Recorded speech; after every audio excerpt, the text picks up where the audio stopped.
So the Conroe police were already outside, and they told the man to tell Andrea to come outside with her hands up. And I came outside with my hands up with my son because I had checked my son to see if he was all right, and I had put the gun back in my purse, and they said come out with the gun, and something about my hands up would come out with the gun. And I started trying to record a video, and I started recording a video off of my cell phone. I was able to pull out my cell phone now, and I pulled out my cell phone, and I started filming myself holding the gun in my hand and filming my little son there next to me, 22 months old, in the Baytown Seafood Restaurant. Now, they tried to say that the man's daughter was back there when I shot Austin, but she had ran from the back of the restaurant when Austin ran back there and started attacking me and my son. She ran, so she wasn't back there when I shot him, only the man that was working there. And so I had started recording a video to show my family, me and my son left inside of the restaurant with me with the gun, and tell them that Austin had came and attacking me and my son and that I shot him. But I didn't have time because the man said the police want you to come out with the gun, and my hands, I guess, up or whatever. I put the gun in my purse because my first mind was just not to come out with the gun in my hand. I just put it in my purse, and my son put his hands up, both of his hands up, after he saw me put my hands up, and we both came walking out of the restaurant with our hands up. And when we got to the front door of the restaurant, he had already laid Austin in front of the front door and left him right there. And Austin was right there with the gunshot wound in his leg, and he was laid, and he was sitting up with the gunshot wound in his leg, and I guess he was holding himself up by his hands. And I stepped over Austin to get to the police with my hands up, and my son didn't know how to step over him, and he didn't want to go close to Austin. And the police, I went to the wall, like a brick wall that was outside of Baytown Seafood Restaurant in Conroe, Texas, and I told Officer C. Adams, a white female officer, when I came out, all of the Conroe police had their guns drawn, pointed at me, and I had the gun in the purse on my arm, and I turned my back to the police as Officer C. Adams was coming to basically, I guess, put me in handcuffs, and I got on my knees and put my arms behind my head, and I told Officer C. Adams the gun is in my purse, and she grabbed the purse off of my shoulder.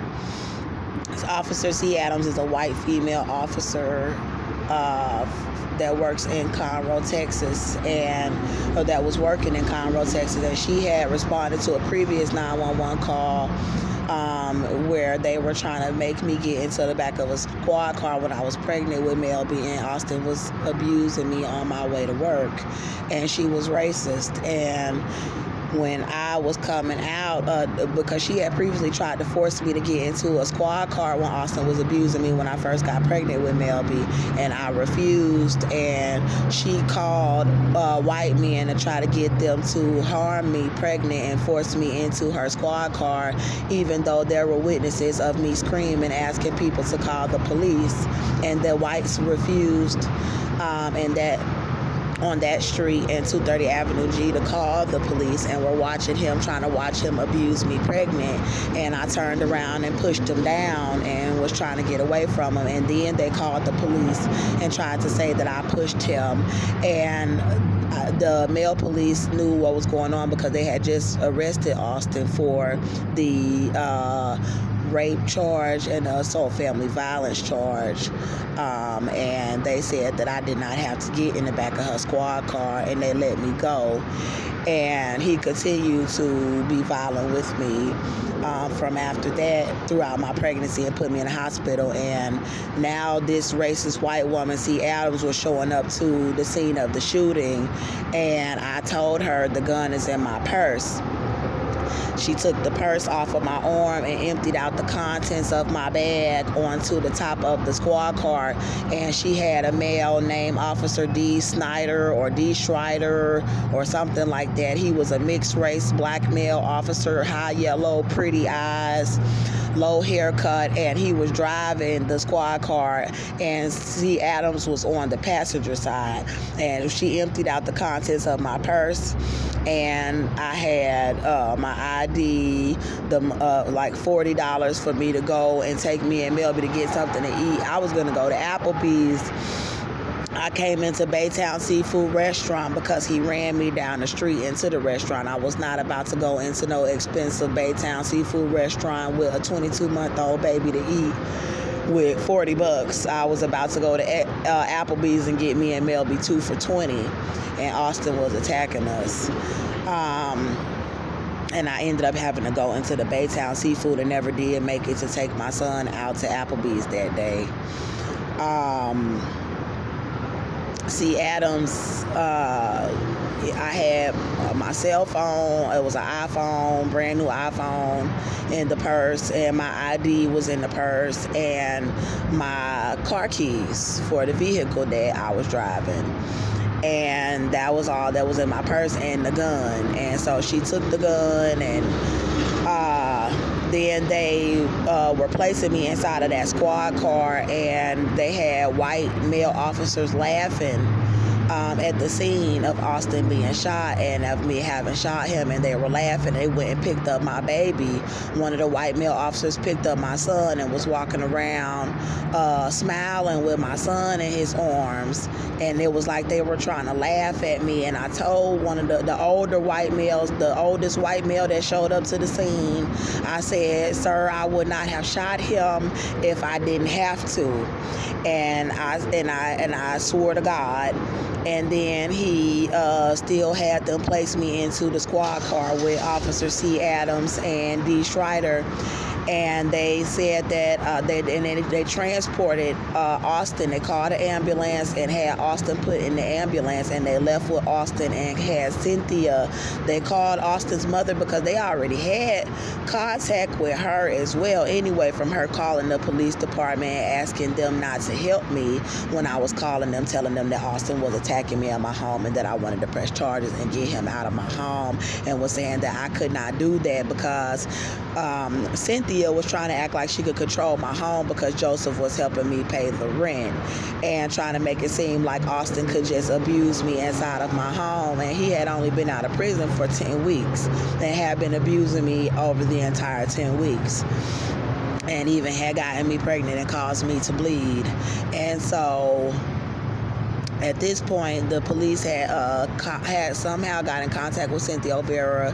I think maybe Austin may have gave them her number, or they already had it. And Cynthia pulled up into the Baytown Seafood parking lot after hearing about the shooting with Joseph Olvera, and the police officer handed her my son, and she put him in a car seat because I had a car seat in my car for him, and she had a car seat in her car for him.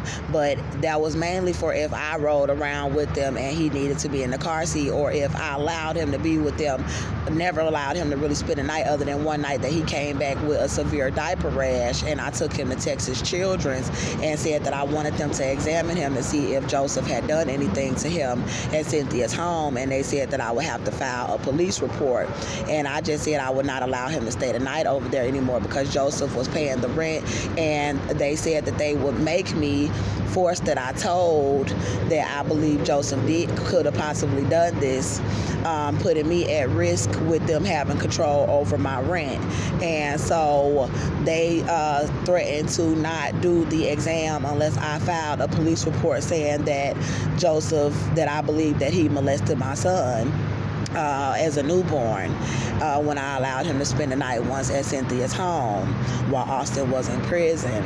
And I didn't want to make the report on Joseph if I was not sure that somebody had done something to his bottom, but it was so red and irritated that I was severely concerned because I never allowed him to get that a diaper rash. I never allowed him that to happen to him. And so I was kind of blaming myself as a mother and did not want to really file the report because I didn't really know what to do. And so I just brought him home and I cared for the rash and the irritation, which is what I felt like it must have been, just a rash. And I cared for him until he got better. And I said, I cannot let him go to her home anymore without me or spend the night. And I have to make sure that I change his diaper as soon as he wakes up from his nap. Every 30 minutes, I'm checking the diaper. You know, as soon as it's wet and I see the little stars on the pamper, I know to change it immediately. I always did good with that, but now that I saw my son's bottom like that, I was like, I have to make sure that it wasn't a rash in case it happened, you know, to make sure it doesn't happen again. And as a mother, because he was too irritated, and that never happened before. And so I always change him. And so I was very concerned, and now I know I had every reason to be concerned since Joseph did the witchcraft while I was incarcerated, saying that he would molest my son's bottom while I was in this jail on these charges. Because I shot Austin, his son. He threatened to molest my son. So let me go back to in my home. Everybody knew Austin was abusing me because I told Joseph and Cynthia, but they were trying to stop Austin from going back to prison because that was their son, and they were more concerned about their son than my son and my well-being because I'm not their daughter. And so the only reason why she was helping me with the rent was to try to stop me from putting Austin on child support and getting help through the state, because the state said that they would not help me.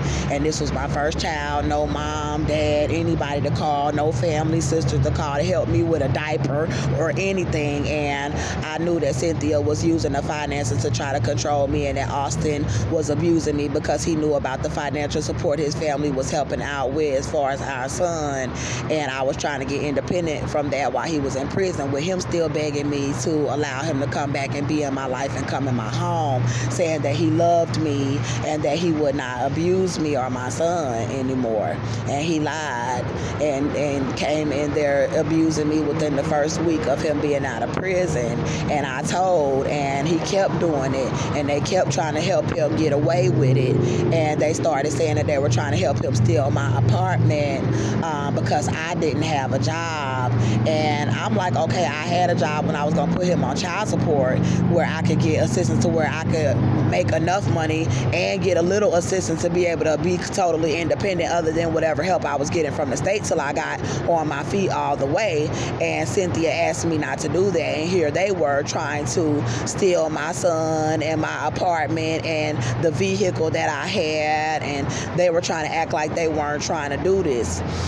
So back to the scene of the shooting, the Conroe police were allowing him to beat me up for my things in my home because they felt that I was black and that his family was white, and they should not have given me anything or helped me with anything for my son because I was black, and feeling like because Austin was white that they needed to try to erase his prison record and allow him to come in my home abusing me and try to set me up to be arrested out of my own home for protecting myself and my son from him, and murder me in the jail for everything that belonged to me, including my son. And he thought he was going to get my apartment and my vehicle and everything, and they were trying to set this up already. So now I was aware that they were trying to set me up by not getting him out of my home, and he was walking around my home telling me that he could do whatever he wanted to do to me in my home as long as he did not kill me, that the police told him that he could hit me as long as he did not kill me. And it was a plot that they had put together to try to make me fight back and be the one to be taken to jail, where they were trying to plan to murder me all along for my little boy and their child molesters, turns out. So of course they would go to great lengths to try to kill a mother for her child when you are a child molester. And I didn't really know what was going on and why everybody was trying to help him get away with abusing me and try to make me fight him back by myself in the home. And at the Baytown Seafood Restaurant, when I shot him, they brought an investigator. They gave my baby to Cynthia and Joseph, the police, and they drove off. That's the last time I seen my son alive. I have not seen my son other than a couple of pictures. I have not seen my son. And they drove off with my baby, and I did not know that they were child molesters. I suspected that Joseph was. I kind of suspected Cynthia being a child molester because she was leaving my newborn baby in the living room with Joseph, and she kept trying to sneak and allow Joseph to pick my son up from locations after I specifically told her that made me uncomfortable. And turns out he's a child molester, and that's when I started to suspect that Cynthia was a child molester as well, when she went against my wishes as a mother and said that I do not know Joseph like that. I don't care about how much money he got. I don't care if you say that's your husband. This is my son, and I do not want my son around men by himself. He is a child, and I am his mother, and I have the right to protect him. And this is the type of stuff that I was protecting him from, is from grown men taking advantage of me as a mother who gave birth to a beautiful little boy and molesting my child because I was not around. And he did take advantage of me as a mother and said that he molested my son while I was in the jail at Cynthia's home, and that she was aware of it, and she told me that she was. So they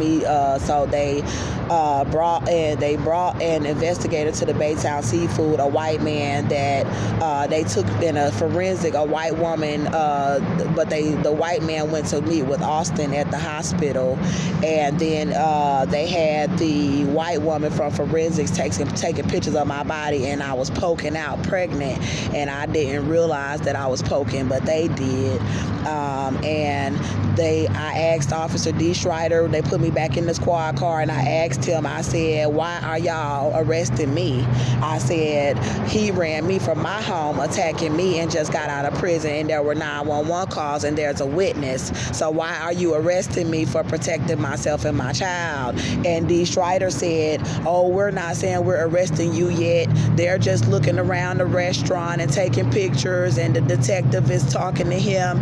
I'm not saying you're arrested. He said, just give me a minute to see what's going on, and try to act like he was a caring officer that was not trying to harm me about the report, and that would let me go. And then the white woman, C. Adams, got on the passenger side, and he told me that he wanted to take me to the Montgomery County Sheriff's Office, or that he wanted to take me to the Conroe Sheriff's Office, and that the detective wanted to talk to me there. And so I agreed to go to the police department with them, and I asked him to get the witness statements from the male witness that was involved in the struggle, and I was yelling and adamant that they get his statement before they make me leave the property. And he wrote what seemed like a very long statement, or long enough to explain what really happened. And they had people that ran from the restaurant when I shot the gun. Everybody in the front of the restaurant, when they heard the gun go off in the back of the restaurant, they all went running. And they had one white male that stopped and looked before he ran out the restaurant, and he was from the front. And this male, I didn't even see him come in the restaurant because he wasn't in the front of the restaurant when I first came in. And we had been struggling in the back, and there was people in the kitchen, but they were in the kitchen, and the young girl had ran. So the only person that knew the truth was the male from the location at the Baytown Seafood, and they've since closed down the restaurant, saying they've closed it down permanently. But Jim McDougal has the information, and they're going to try to set him up to be murdered because of this, and they're going to try to set me up to be murdered pregnant because of the evidence about my pregnancy from the jail. So they brought me to the Montgomery County or Conroe Sheriff's Office, and said that they wanted to find out, they wanted to get my report about what happened. And they got the report from the witness, but this one white male that was in there when I shot the gun in the air, he ran, but he looked back, and when he saw me, a black woman with the gun in my hand, he started to seem like he was going to try to come back and try to take it from me.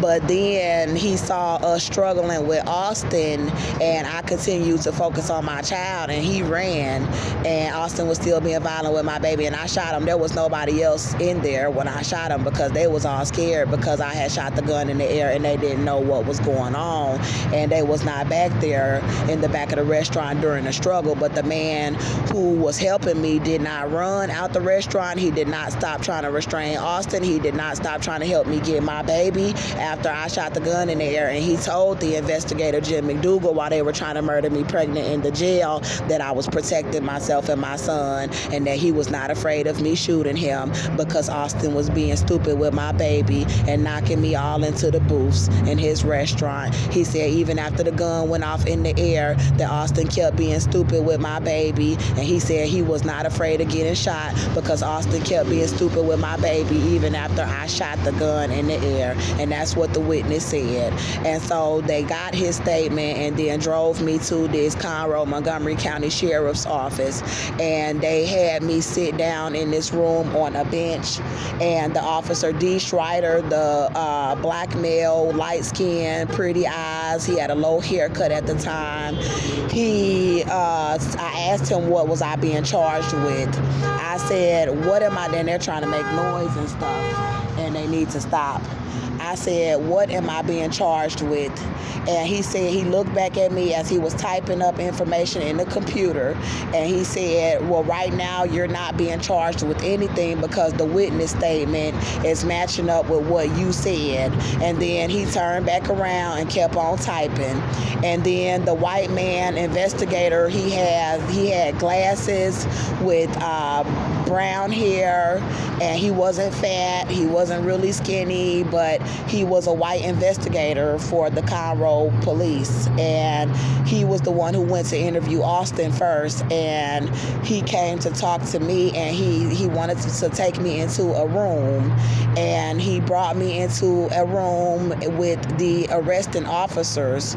Officer C. Adams stood over me, intimidating me during this process, and D. Schreider stood up intimidating me during this process over my shoulder right there. And I was sitting down at a table, and the investigator was sitting on the other side of the table and asked me what happened. And I told him all of the exact information that I have told everybody else. Everything that I'm telling y'all in this video, in the first part of the video, is what I told this investigator about what Austin was doing. He was also aware that 911 was being called, that Austin was fleeing to Cynthia's home, that they were trying to set me up to be murdered for my son, my things in my home, and that this is why Austin was attacking me, and they were not helping. They were trying to get me to fight him and then let him have a scar or something, but I didn't know the depth of this other than the fact that they had Cynthia lying and saying that I scratched him. I wasn't aware of their full intent to murder me until I was incarcerated, but I do know that they were covering this information. And Austin told me that his family was trying to help him steal my life and my identity and give it to him. And that's serious when you got somebody bullying you and attacking your home, you and your home, and he's a convicted felon that lied to me with his mother and father and said that he was not going to hurt me in my home, and asked them to call the police department to have charges dropped through my name, and to ask him to tell the jail that he would not hurt anybody anymore getting out of prison, and that he would be staying at my home, which was supposed to be an address where I was supposed to be safe, even with the jail and the prison knowing that he came to live with me and he was supposed to be rehabilitated and nonviolent. And they were hiding this information while he was in there being violent with me, and I was telling the police and Cynthia that he had to go and that I wanted to press charges. So I told this investigator, and he tried to say, oh, well, I know y'all had a volatile relationship. And I had to remind him, no, Austin was violent. It wasn't like I was fighting him. He was fighting me and my son. And I was pregnant, and I'm still pregnant with that baby. Because I didn't know that I was still pregnant when he was interrogating me. And they had C. Adams asking me, the white woman, so what are you doing with the gun?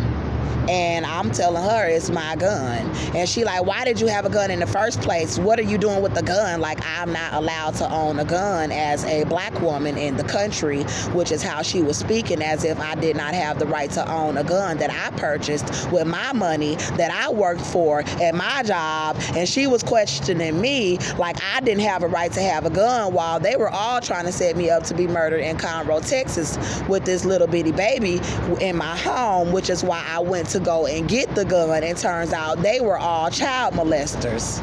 The entire damn police department that was harassing me while he was in prison with Cynthia, and I have to go into more details about that. But she was trying to make it seem like I didn't have a right to own a gun, and asking me why did I even have a gun in my home. And I told her because there were people getting robbed in my neighborhood, and there was a lot of suspicious activity surrounding my home, and I got it for the protection of me and my baby in the house with me. And the gun had never even been shot, even in you know how people go out and do the gun range. The gun had never been shot. I've never shot a gun in my life. That was my first time shooting a gun, was in the air. I don't play with guns. I've never shot a gun. I never shot a gun until I shot it in the air and shot Austin after I shot it in the air and he was being violent with my baby. So I had taken classes as well online when I purchased my guns I know the laws, but I never intended to shoot my child father with this gun. And so then she was questioning. She was questioning me. They were intimidating me through the questioning, and I told them everything that I told y'all.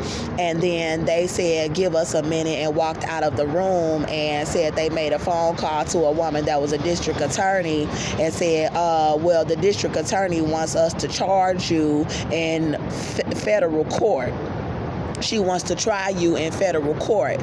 And I looked at the investigator and said, well, call the news. Call my sister Shanara Collins. She's my stepsister in Atlanta, Georgia. And I asked her, I asked the investigator, I said, okay, well, call Shanara Collins and tell her that y'all are arresting me for protecting myself and my son, and to call the news station and tell them that y'all are arresting a black woman for protecting herself and her 22-month-old baby from my baby daddy, who is white and a convicted felon that was attacking me, and tell her to contact the news right away.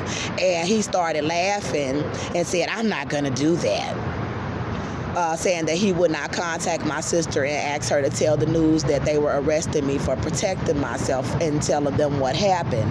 And he refused to do it. And so he said they told me to put my hands behind my back, and I did. And I started to get upset as they started to read me the charges, saying they said, we're arresting you for assault with a deadly weapon. Well, I was protecting myself, so it was not assault with a deadly weapon. Assault with a deadly weapon is when you harm somebody that was not doing anything to you. But when somebody is attacking you and your child, then it is self-defense, especially when you are pregnant. And it is self-defense. And so they charged me falsely. They falsely charged me with assault with a deadly weapon, knowing all of this information. And then they falsely charged me with endangering my own child. First of all, Austin was the one endangering him, and the gun going off was what took him out of danger. And Jim McDougal went and did the investigation of how the gun went off and how Austin's was shot and how the bullet was lodged in his leg, and saw that it was a close range shot to Austin's leg, and that my son was up here, and I had said that I looked for somewhere to shoot him, and I shot him in the leg to keep from shooting him in the head. And I did it close range, and the investigator said based off of how the gun was shot, that nobody else was in danger of being shot. There was nobody else in the back of the restaurant but me and the male and my son. He said based off of where my son was positioned and how the male was positioned that was trying to help Austin, and the fact that I shot the gun directly close range into his leg, he said the only person that was in danger of being shot was the aggressor, was the perpetrator, and that was Austin. And that's what he said. And he is an investigator that was working for the Montgomery County Sheriff's Office for 20 years, and he was a sheriff. So They said that they falsely charged me with endangering my child, and the witness said that I was protecting myself and that he was being stupid with my baby. So they falsely charged me with endangering my child, and then they falsely charged me with dispersing a weapon in a public place. First of all, if I disperse a weapon in a public place, that's me shooting a gun for no reason in a public place. But when somebody is attacking somebody and their child in a public place, I defended myself in a public place. I did not disperse a weapon in a public place. You're lying and withholding evidence about a woman protecting herself with a gun in a public place. And then they said that I neglected my child and left my child somewhere, and then charged me with child negligence when I never left my child. I had my child the entire time until the Conroe police told me to come outside with the gun and with my hands up and put my arms behind my head, made me get on my knees, picked up my baby boy and gave him to Cynthia and Joseph, who threatened to rape him and bring my baby to the police department and let them rape him, and then threatened to let Austin rape him at the home and let all these gangs in Conroe rape my child and let people in Magnolia, Texas rape my little boy for shooting Austin because Austin was white and my baby was mixed race, and said that they were racist. And so they brought me into the Montgomery County, well, I was screaming coming out of the police department saying that I want your badge. I want to have you guys removed off of the force, to Officer C. Adams and D. Schreider, because they were helping to lie about the evidence. Now, this is where they started to change the story, and they put me in a squad car, and I told C. Adams, I said, C. Adams, let me out of this squad car, and they were behind the squad car laughing outside of the Montgomery County Jail, laughing and refusing to allow me to get out of the vehicle. And I told her, I said, I'm gonna have your badge for this. I'm gonna have your badge for this. I'm gonna have y'all badges for this. And she started laughing and telling me whatever. And then so they took me into the Montgomery County Jail in Conroe, Texas, September 18, 2018, and they hurried and started stripping me of all my clothes, and I was bleeding. And then they put me in an inmate uniform screaming that he was trying to hurt my son. And then they ended up moving me into a holding cell, and I asked for pads, and I was bleeding. And then they started lying